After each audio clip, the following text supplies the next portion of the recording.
Hey everyone, quick EK minute here.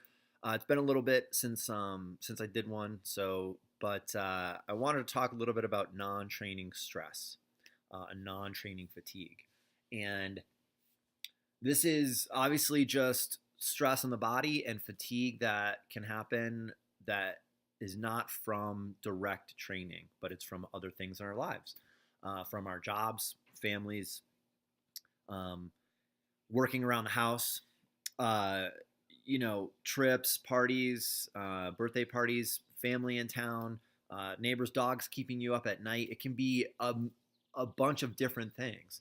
And so it's very, very important to recognize them and take account for them if need be. Um, and there's a very easy way that you can do that.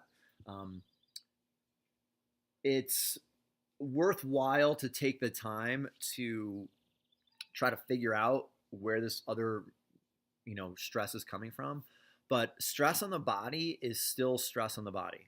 It doesn't matter where it came from. If it came from a hard workout on the bike, or if it came from something else at work or home or wherever. um, chopping wood and mowing the lawn and helping a friend move can be physically taxing. So you need to account for that. And the thing that I tell people about doing workouts throughout the week, especially multi-sport athletes, the multi-sport athletes that I work with, um, is all of your energy comes from one bucket.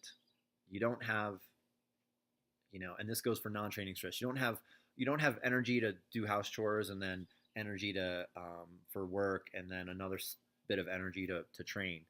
It all comes from the same place. And so if you are tired, if your legs are sore, if you have an elevated heart rate in the morning, go back and check out monitoring fatigue. When I talk about how to monitor your fatigue from training. The same thing goes for non-training and for non-training stress. And if you're tired, if you're not performing well, then you just need more rest. Okay, you just need to take a little bit more time. Um, a quick example is I had an athlete that did a race a couple weeks ago. He's got another one coming up this weekend. Performed very well a couple weeks ago. Afterwards, he felt fine. And then a couple days later, he developed a really tight muscle in one of his legs, which, it's always concerning when you're uneven like that.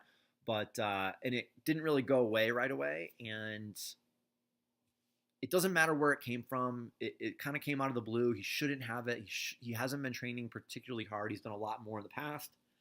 And so, but it doesn't matter. If you're not healthy, if you're not at your best, then you're not going to perform at your best. Doesn't matter why you're not at your best or not. So pay attention to this non-training stress and non-training fatigue. It can have a big impact on your season, and uh, and it can build up. Okay, and this is you see this a lot in the middle of the season, which is why I think this is kind of timely.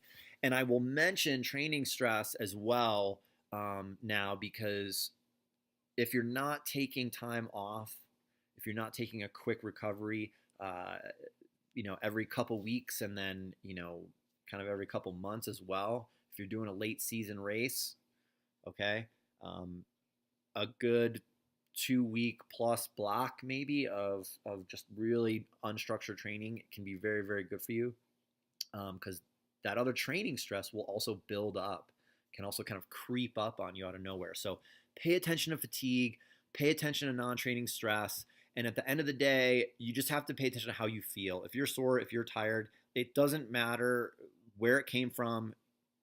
Got to pay attention to it. Got to make sure you're rested for those hard workouts and for those races so that you can perform well.